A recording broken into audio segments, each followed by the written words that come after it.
Dear students, अस्सलाम वालेकुम। आज हमारी एक्सरसाइज है 1.3 और टॉपिक है वेन डायग्राम। आज हम वेन डायग्राम के बारे में डिस्कस करेंगे।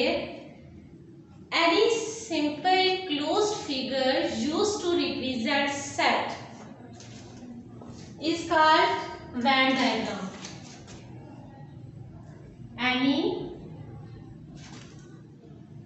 any simple closed figure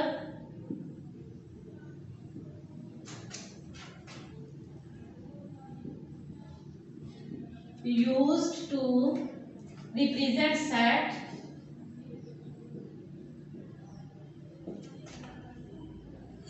sets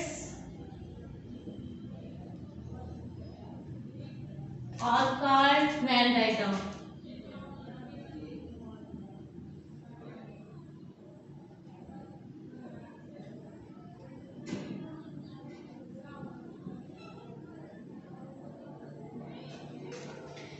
Venn diagram पहले जो हमने सेट फाइंड किए हैं, यूनियन लेना, इंटरसेक्शन लेना या डिफरेंस लेना, तो हमने उनको हल किया था। अब हम फिगर के मुताबिक ही इसे शो करेंगे, एक फिगर में शो करेंगे, एज अ सर्कल हो जाए या रेक्टेंगल के अंदर हमारे पास जो भी डिजिट्स होंगे उसके मुताबिक हम इसे हल करेंगे। तो वेन डायग्राम के मुताबिक वेन डायग्राम जो है इसका मैं आप लोगों को ब्रीफली कुछ आइडिया दे देती हूँ। The operations and relation between sets can be shown by a diagram which was first used by John Venn, an English mathematician. He used oval to represent set. Later on, other mathematicians started using circle to represent set. A rectangle is used to represent the universal set and other set by circle shape. John when एक English mathematician था जिसने set के operations को और उनके दरमियान के ताल्लुक को एक फिगर की सूरत में वाज़ेह किया। इसने सेट को रिप्रेजेंट करने के लिए एक ओवल का इस्तेमाल किया। बाद में आने वाले जो दूसरे मैथमेटिशियन थे उन्होंने इन्हें सर्कल की सूरत दे दी, सर्कल की सूरत में रिप्रेजेंट किया। और जो है यूनिवर्सल सेट, इन्होंने यूनिवर्सल सेट को रिप्रेजेंट किया एक रेक्टेंगल शेप में। रेक्टेंगल शेप में इन्होंने यूनिवर्सल को रिप्रेजेंट किया। यूनिवर्सल सेट बताया कि ये यूनिवर्सल सेट है। और बकिया जो सेट थे, जैसा कि सेट ए हो, बी हो, वो इन्होंने सर्कल में ड्रा कर दिखाए ऐसे। ठीक है, ये सर्कल में ड्रा कर दिखाए। अब हम इसके मुताबिक एक्सरसाइज नंबर 1.3 जो है उसके मुताबिक कोई क्वेश्चन देखते हैं और उसे हल करने की कोशिश करते हैं। देखें, हमारे पास एक सेट है। क्वेश्चन नंबर 1 है verify associative property of union and intersection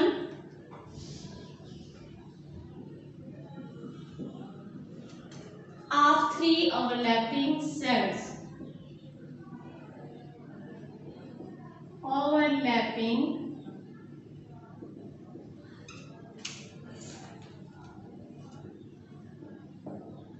three overlapping sets.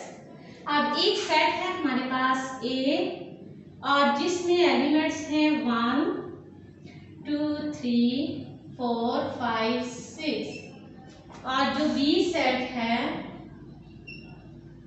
4 5 6 7 8 9। C set है 6 9 15 15। ये हमारे पास सेट हैं, ए सेट, बी सेट और सी सेट। सबसे पहले मैं आपको बताती हूँ कि ओवरलैपिंग सेट क्या होता है। Two sets are said to be overlapping, two sets are said to be overlapping, but at least two sets are said to be overlapping if they have at least one common element between them. Overlapping set वो होता है जिसमें एक या एक से ज्यादा element जो है वो कॉमन आ सकता है, इसे हम कहते हैं ओवरलैपिंग सेट। अब देखिए ओवरलैपिंग सेट को भी मद्देनजर रखते हुए हमने एसोसिएटिव प्रॉपर्टी अप्लाई करनी है और यूनियन और इंटरसेक्शन के मुताबिक। तो हम वेन डायग्राम को लेते हैं। ये है जी हमारे पास ए सेट। अब हमने सबसे पहले इन सेट्स के दरम्यान में देखना है कि क्या कोई डिजिट्स रिपीट हो रहे, जैसा कि यहाँ पे 4 है, इधर भी 4 है, यहाँ 6 है, बी में भी 6 है, सी में भी 6 है। इसका मतलब है डिजिट्स रिपीट हो रहे हैं, ये ओवरलैपिंग है।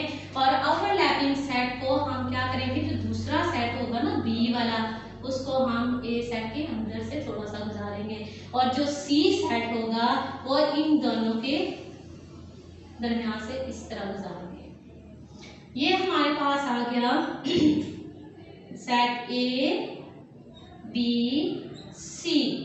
ये हमारे पास 3 सेट हैं ए बी सी। अब हमने क्या करना है कि ये जो इसका मिडल हिस्सा है ए बी सी का मिड पॉइंट हमारे पास ये वाला है, समझ आ गई?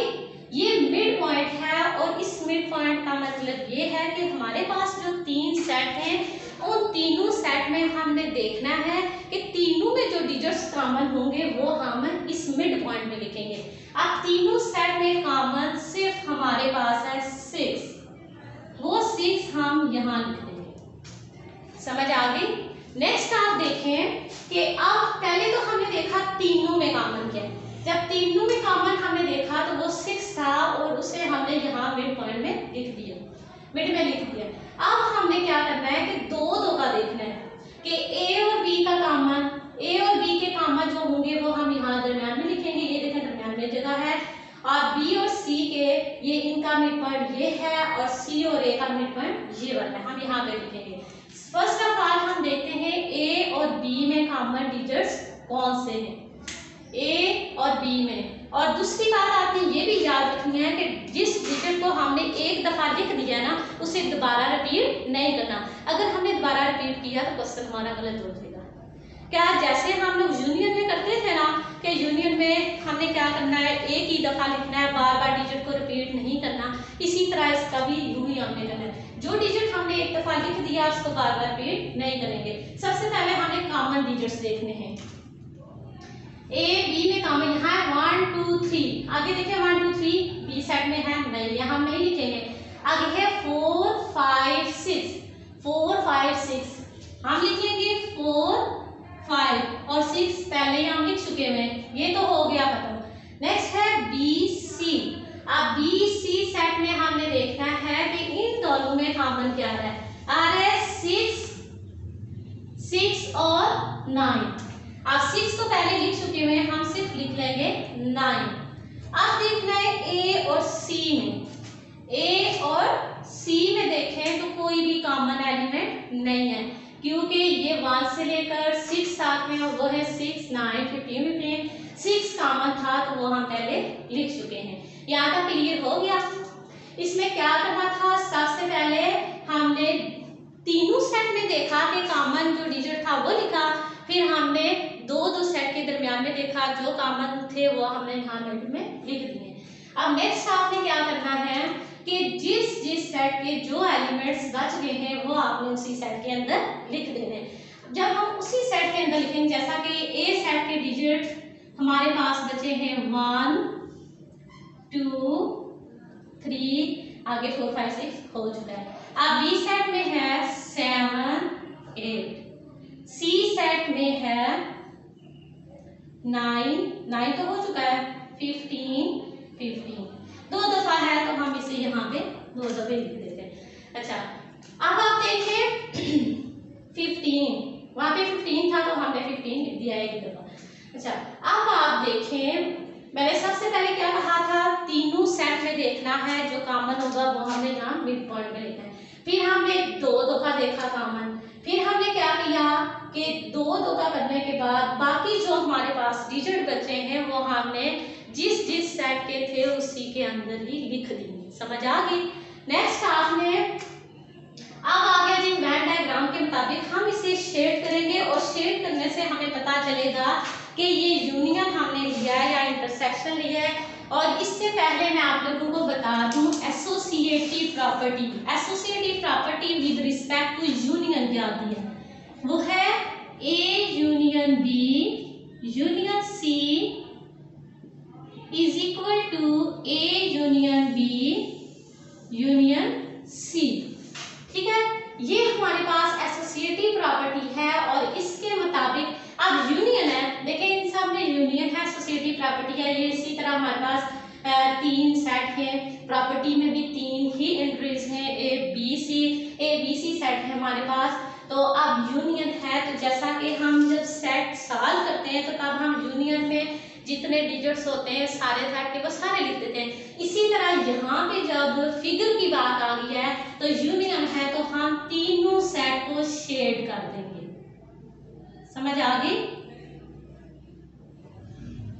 तीनों सेट को हम शेड कर देंगे तो ये हो गया यूनियन। अब नेक्स्ट प्रॉपर्टी थी एसोसिएटिव की है ये भी, और इंटरसेक्शन के हिसाब से A intersection B intersection C is equal to A intersection B intersection C. अब इसमें क्या करना है, मेथड सारा वही है, बस जब हम इसे शेड करेंगे तो तब इसकी थोड़ी सी चेंजिंग आएगी। इसी तरह हमने 3 सर्कल ड्रा करने और इसी तरह ए बी सी के नेम दे दिए और जिस तरह हमने यहाँ पे डिजिट्स लिखे थे वैसे ही लिख देने 4 5 1 2 3 7 8 9 15। ये क्लियर हो गया, वैसे ही जैसे कि हमने पार्ट नंबर इसका 1 किया है यूनियन के साथ है। अब इंटरसेक्शन के हिसाब से अब हम इसे शेड करेंगे तो इसकी चेंजिंग थोड़ी सी आ जाएगी, क्योंकि इंटरसेक्शन में हम कॉमन डिजिट्स लिखते हैं और जब कॉमन डिजिट्स लिखते हैं तो अब यहाँ पे 3 सेट है तो जाहिर सी बात है कि 3 सेट के बारे में हम बताएंगे। और जब 3 सेट के बारे में बताना है तो तीनों सेट का जो कॉमन था वो है हमारे पास 6। क्या है, 6। अब हम इस 6 को शेड कर देंगे।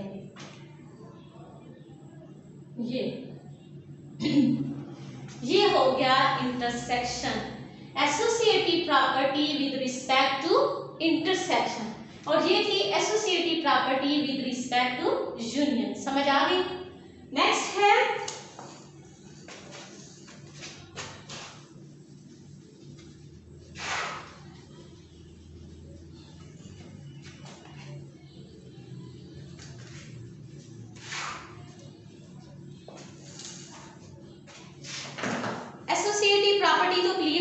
यूनियन एंड इंटरसेक्शन के हवाले से, और आज हमने जो डिस्कस किया ये है पार्ट नंबर इसका 1।